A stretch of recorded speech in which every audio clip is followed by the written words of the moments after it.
The debate rages on. Is it ever going to end? The argument over who is the greatest basketball player of all time.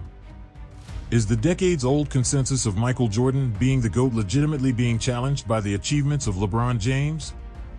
The sports media have spent countless hours debating this topic, but is there an objective victor when someone looks at all the facts and statistics?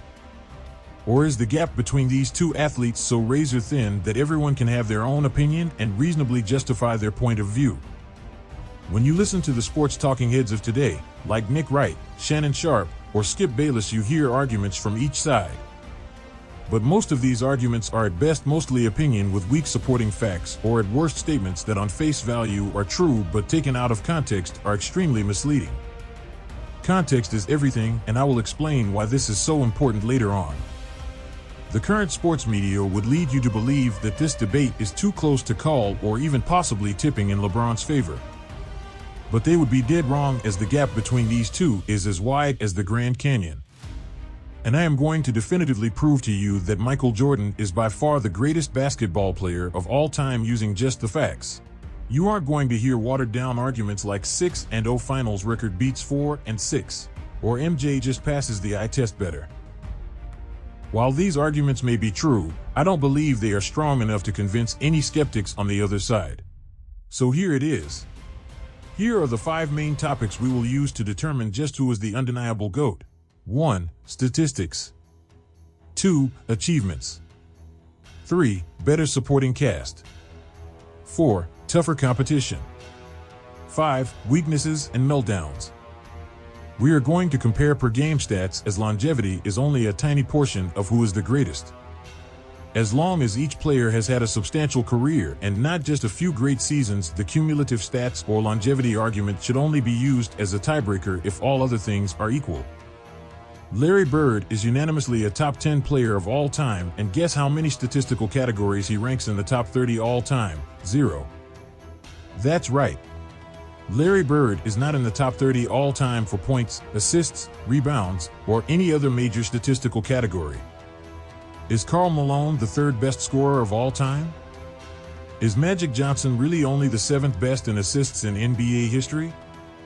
Or switching sports, would you consider Matt Ryan a better passer than Dan Marino, Aaron Rodgers, or Joe Montana?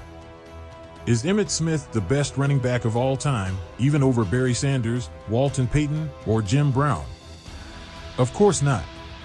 Cumulative stats only show you one thing when comparing the greatest players, who played the longest.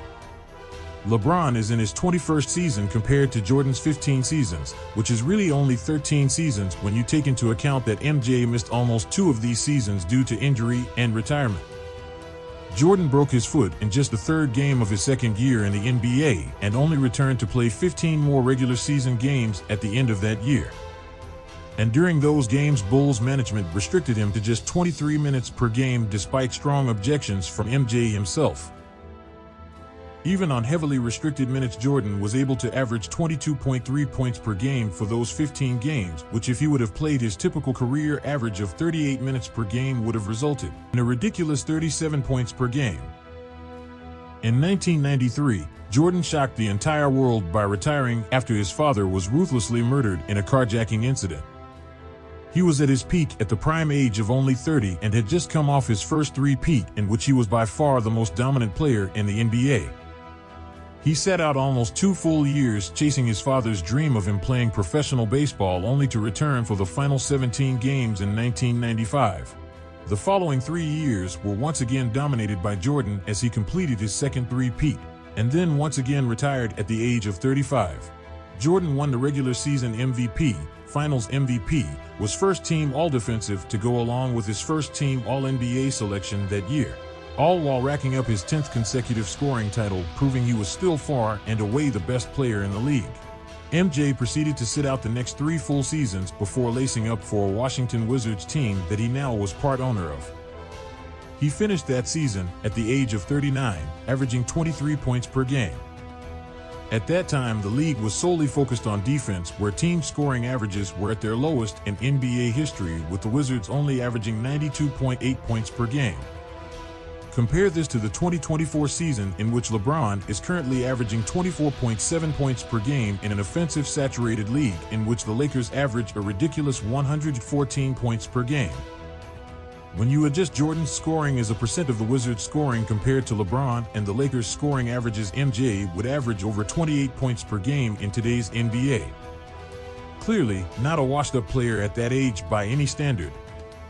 And what about the 3 years Jordan went to college at North Carolina? College-age MJ hit the game-winning shot as a freshman to win the national title, and then went on to win National Player of the Year the next 2 years before declaring for the NBA after his junior season. He also led the 1984 Olympic team to a gold medal, but there is more to this story that most people don't know. As preparation for the Olympics, the team scheduled 8 games against some of the best players in the NBA at the time. This NBA All-Star studded roster rotated each game and consisted of future Hall of Famers Magic Johnson, Larry Bird, Isaiah Thomas, Kevin McHale, Clyde Drexler, Robert Parrish, James Worthy, and Bill Walton. The games were supposed to be a tune-up for the Olympics for the college-age team, with an expected semi-competitive result of the NBA All-Star team winning all 8 games, since it was the greatest the NBA had to offer against just some college kids. And that is exactly what the result was, 8-0, except it was in favor of the Jordan-led college team. You heard that right, college-age MJ and the Olympic team dominated the NBA All-Stars that included some of the greatest players in NBA history en route to winning all 8 games. So, Jordan clearly would have been one of the top players in the NBA if he had chosen to skip college and go straight to the NBA. Jordan then entered the NBA at the young age of 21 and completely demolished the competition.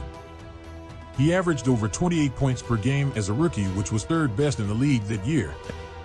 So, it is easy to see that Jordan could have played many more seasons if he chose to throughout his career, and thus padding his already otherworldly stat line. Jordan could have played an additional 7 full seasons, plus an extra 2 seasons consisting of his foot injury year and first retirement. Imagine what Jordan's cumulative stat line would look like with 9 additional seasons. They would have been untouchable. Now, for all number crunchers out there, let's take a look at how these two compare with the actual numbers. When using a 10% variance as a significant statistical difference, Jordan leads in 5 categories compared to LeBron only leading in 2 categories. So LeBron is only better at defensive rebounding and assists, and Jordan is better or equal at everything else. But this does not tell the whole story, as some positions or roles on a team are more prone to racking up stats in specific categories. An example of this would be ball handlers with assists and big men with blocks. So, remember when I said context is everything at the beginning? I'm going to prove it to you now. If you just compare base stats without any context or position on a team, then you would have to say that Shaq is a better shooter than Steph Curry, right? Well, based solely on shooting percentages, Shaq shot 58% for his career compared to Steph only shooting 47%. But saying that Shaq is not only a better shooter than Steph, but that he is an astronomically better shooter than Steph is ridiculous. Shaq dunking or shooting bunny shots compared to Steph's logo bombs is not an apples-to-apples comparison. You see, context means everything when comparing stats. So, let's compare the per-game stats for Jordan and LeBron with the all-time list for each at their respective position. Now LeBron's rankings look pretty impressive compared to other small forwards, as he is in the top 20 all-time in all categories except offensive rebounding. But what if I told you that Jordan was first on the list in 3 categories and second in a 4th category? Impressed? Actually, MJ is in the top 7 for all major statistical categories.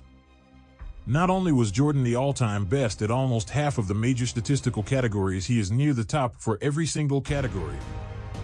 That's right. There is not a single stat that MJ isn't nearly the best all-time at his position. That is simply incredible. If only we had a sample size where Jordan played a similar role to LeBron during his career. But wait, we actually do have that data. In 1989, Jordan decided to play point guard for 24 straight games stretching from March 11th to the end of the season. His averages during that stretch were eye-popping, coming in at 30-plus points per game, 9 rebounds, 11 assists, 2.5 steals, all while shooting 50% from the field and 89% from the free throw line. He not only was putting up his historically high scoring numbers that came to be expected during his career, but was also averaging Magic-like numbers and assists on extremely efficient shooting. At the time, Jordan said that playing point guard would extend his career since he wouldn't have taken the beating that was allowed during that bully era of basketball. He also would have been able to run up a cumulative stat line for his career that would have been untouchable, but that is not what MJ was all about. All he cared about was winning, and that is exactly what he did. Which takes us to our second point, achievements. Everyone knows about Jordan's unprecedented and undefeated 6-0 finals record, but let's compare all achievements for each of these players.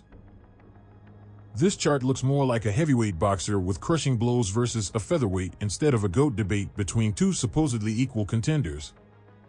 Jordan has more championships, more finals MVPs, more regular season MVPs, more Defensive Player of the Year awards, tremendously more scoring titles, and more steals titles. The only thing LeBron has over Jordan is an assist title, and that is just one time. Jordan has vastly more individual and team achievements that it is laughable to even compare the two.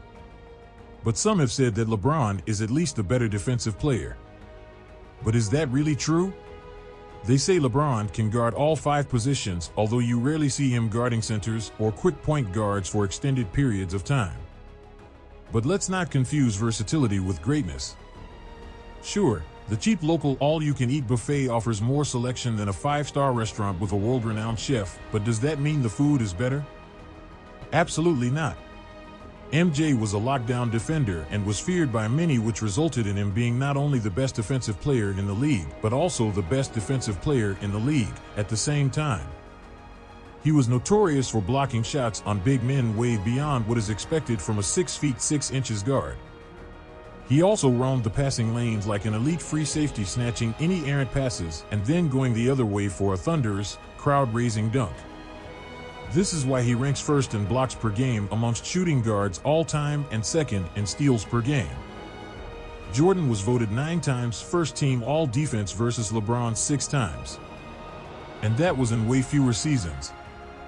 So, Jordan accomplished way more team success, way more offensive achievements, and way more defensive achievements in significantly fewer seasons. Are you starting to see the reason that the gap between these two is as wide as the Grand Canyon? But certainly Jordan was able to accomplish this only because he had a better supporting cast, right?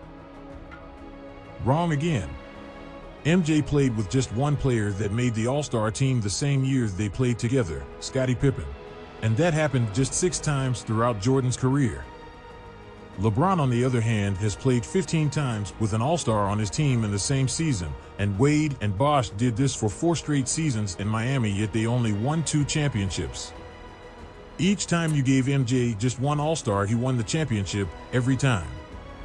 Let that sink in. If Jordan teamed up with just one other good player, he was able to win the championship every single year. Let's dig deeper into this and check total All-Star appearances for all the teammates each played with during full seasons they played throughout their career. A better understanding of the overall caliber of talent each had on their team. We will exclude players who scored less than 5 points per game during the season they played with either MJ or LeBron, since this would show that this player had little to no impact on the team's success. LeBron has played with teammates that made an All-Star team a whopping total of 124 times in their careers, compared to Jordan playing with only 20. That means that LeBron has had teammates that totaled over 100 extra years of All-Star appearances. But some would say LeBron can do more with less talent. But he hasn't. In fact, MJ did more with less and less time. But take Pippen off the team and Jordan was a loser and not even able to get out of the first round of the playoffs. True, but did you know Jordan played without Pippen for the first 3 seasons of his career, with one of those seasons being the time he missed almost the entire year due to a broken foot? And it's not like Pippen came storming into the league as an All-Star. In fact, Pippen averaged only 8 points his first season and 14 points his second season. So, he was putting up similar numbers as Bill Cartwright at the time and only acted as a typical role player his first few years in the league. And let's take a look at those first 3 seasons of MJ's career to see which type of teams were beating him in the playoffs. His first year, Jordan had to face a 59-win Bucks team filled with deep talent. The second year he faced the mighty 67-win Celtics, which by many are considered one of the best teams of all time. By the way, that Celtics team went on to win the championship that year. The third year was once again versus the Celtics, which won 59 games and went on to lose to the Magic and Kareem-led Lakers in the finals in 6 games. So once again, taken in context, these losses don't look so bad. This would have been similar to LeBron facing the Nowitzki Mavs or Durant Warriors in the first round without any other all-star help. His team would have been annihilated, as LeBron faced teams like this with multiple all-stars on his team and still lost. But everyone knows that LeBron has faced much tougher competition, right? Once again, you'd be wrong.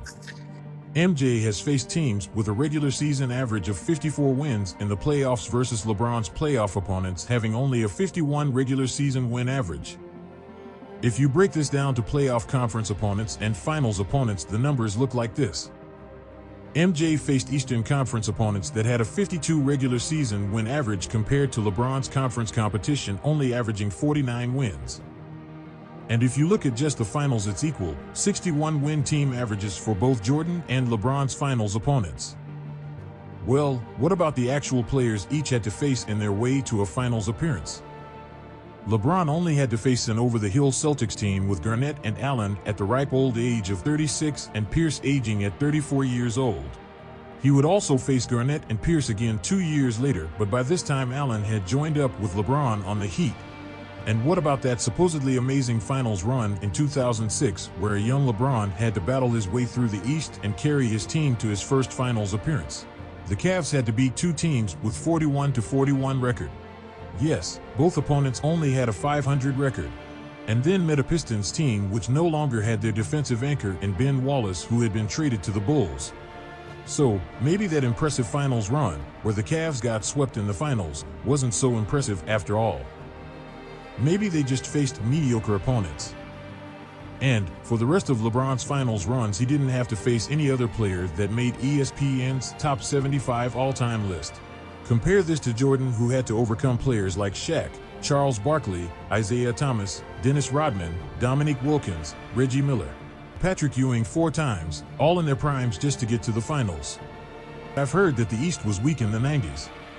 Not only is that modern media-driven narrative false, it's actually the opposite. The East was a beast to get through during Jordan's career, while the East in LeBron's finals runs had absolutely no great all-time players. But I thought the expansion era resulted in a watered-down league during Jordan's career. That's just not true, as the regular season win average of the bottom 5 teams during Jordan's career and LeBron's career is the same, 22 wins. So, there weren't any more ultra-low bottom feeding teams during Jordan's career compared to LeBron's. There is also this false narrative that the league is so much more talented now. I mean, the athletes are far superior now than during MJ's career, right? Well, once again, context is king. I would agree that the players of today are more athletic and can jump higher, but let's not equate individual player athleticism as better. If that were the case, then why do Luka and the Joker, 2 of the least athletic dudes in the league right now, completely dominate and land in the top 5 players in the NBA? That's because skill and fundamentals beat out athleticism every time, and this has always been the case. Larry Bird is a prime example of this, as being a top 10 player of all time while being as slow as a sloth with hops like an elephant. There are numerous examples of teams stacked with individual dominant athletic players getting beaten by a group of guys that play as a cohesive team. Just look at the 2004 Lakers with Shaq, Kobe, Karl Malone, and Gary Payton losing to the Pistons.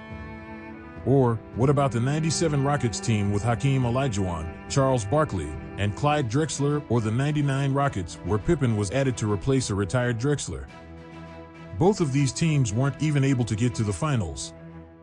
And what about teams LeBron himself has been on? How did the super team of LeBron, D. Wade, and Bosh lose to the Mavs?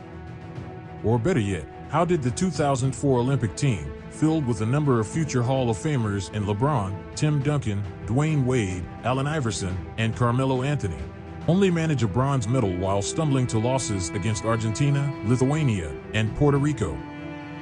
Yes, lowly Puerto Rico was able to beat the U.S. team, and not only beat them, but crushed them with a 92-73 win. None of these teams had any future all-time greats, but by playing as a team they were able to beat a U.S. team that was far superior in both individual talent and athleticism. I'm sure you are starting to see that in every aspect Jordan's case for being the GOAT is far superior to LeBron's, and it's not even close. But let's assume for a moment that the argument was remotely close. How could we separate the two if they look to be on an even playing field? Well, we could look at the weaknesses of each and the times in their careers where they had meltdowns that were drastically below their typical outstanding play. LeBron, at the peak of his athleticism at the age of 27 and coming off 2 consecutive regular season MVPs, played the Dallas Mavericks in the 2011 NBA Finals. He was teamed up with 2 other future Hall of Famers in Dwayne Wade and Chris Bosh on the Miami Heat and were the heavy favorites.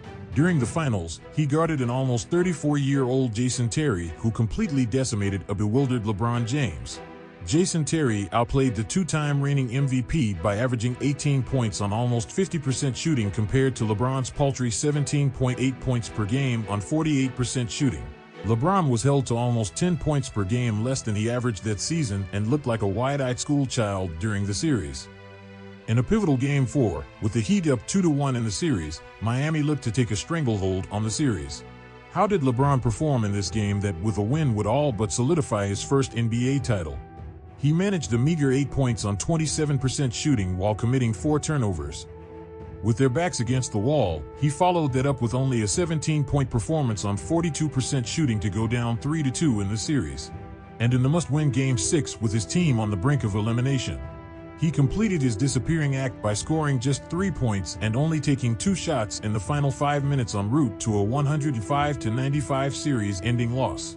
The league's best player at the time performed one of the greatest vanishing acts in NBA Finals history, which resulted in the Heat super team being defeated by the Mavericks. And what about LeBron's first Finals appearance in 2007 against the Spurs? The Heat were swept by the Spurs with LeBron only averaging 22 points per game on 36% shooting. A young Tony Parker, not much older than LeBron at the time, outplayed the phony GOAT by averaging almost 25 points per game on 57% shooting. If LeBron would have played at his regular season averages, the Heat might have had a fighting chance, but the stage was again too big for LeBron. Compare this with Jordan's worst playoff series and a loss, which was to the Pistons in 1988, where he averaged 27 points per game to go along with 9 rebounds and 5 assists while shooting almost 50% from the field. Jordan's worst playoff performance loss was not a result of him shrinking in the moment. It was a result of the Pistons just being a better team that year, with Jordan having little to no help as the Bulls' second leading scorer that series was Sam Vincent at 13 points per game. LeBron, on the other hand, was the sole reason for his team losing in his worst playoff series losses. And what if we look at each player's individual weaknesses? LeBron is notorious for being a bad free throw shooter with a career average of only 74%. At the end of games, LeBron tends to shy away from attacking the rim in fear of being fouled and having to go to the charity stripe. He is a liability on the floor which teams exploit at the end of games. Jordan, on the other hand, does not have any weaknesses in his game. Some would say his three-point shot was a weakness, but how can that be the case when he basically shoots the same percentage as LeBron at threes? Do we say that LeBron is a bad three-point shooter? And during Jordan's career, the three-point shot was almost non-existent, and many of Jordan's seasons he averaged less than 1.5 threes per game. That's only about 120 threes for the entire season. How many of those threes were heaves at the end of quarters or with the shot clock running down? Since he didn't take many threes, those heaves would have had a huge impact on his overall three-point percentage. Think about what his three-point average would have been if he shot more threes, and therefore these low percentage heaves would not have had as big of an impact. In fact, there were 5 seasons where MJ shot more than 1.5 threes per game, and his average those years was outstanding. Therefore, if we look at each of these players and compare them, we see that Jordan is a better scorer, better at steals, better at offensive rebounds, better at free throws, commits less turnovers, has more NBA championships, more Finals MVPs, more regular season MVPs, more Defensive Player of the Year awards, more scoring titles, more steals titles, a better defensive player with more first-team defensive awards, played with much less help on his team, faced tougher playoff opponents, had 0 weaknesses, delivered in the clutch, and never, ever shrunk away from the biggest moments. I guess LeBron is only better than Jordan at assists and defensive rebounds, the same as Russell Westbrook compared to MJ, and we certainly don't consider Westbrook to be the GOAT. The gap between Jordan and LeBron is enormous, and it won't be closing anytime soon. If we put Jordan's numbers and achievements prorated in terms of total years that LeBron has played, LeBron would need 10 NBA championships with 10 Finals MVPs, 8 regular season MVPs, 2 Defensive Player of the Year awards, 16 scoring titles, 5 steals titles, 16 First-Team NBA awards, and 15 First-Team All-Defense awards. So, the gigantic gap between Jordan and LeBron can only be filled with 6 championships, 6 Finals MVPs, 4 regular season MVPs, 2 Defensive Player of the Year awards, 15 scoring titles, 5 steal titles, 3 First-Team NBA seasons, and 10 First-Team defensive seasons. Hey, that looks a lot like the gap could only be filled with a player the caliber of Jordan himself. And for that reason, there is only one true GOAT.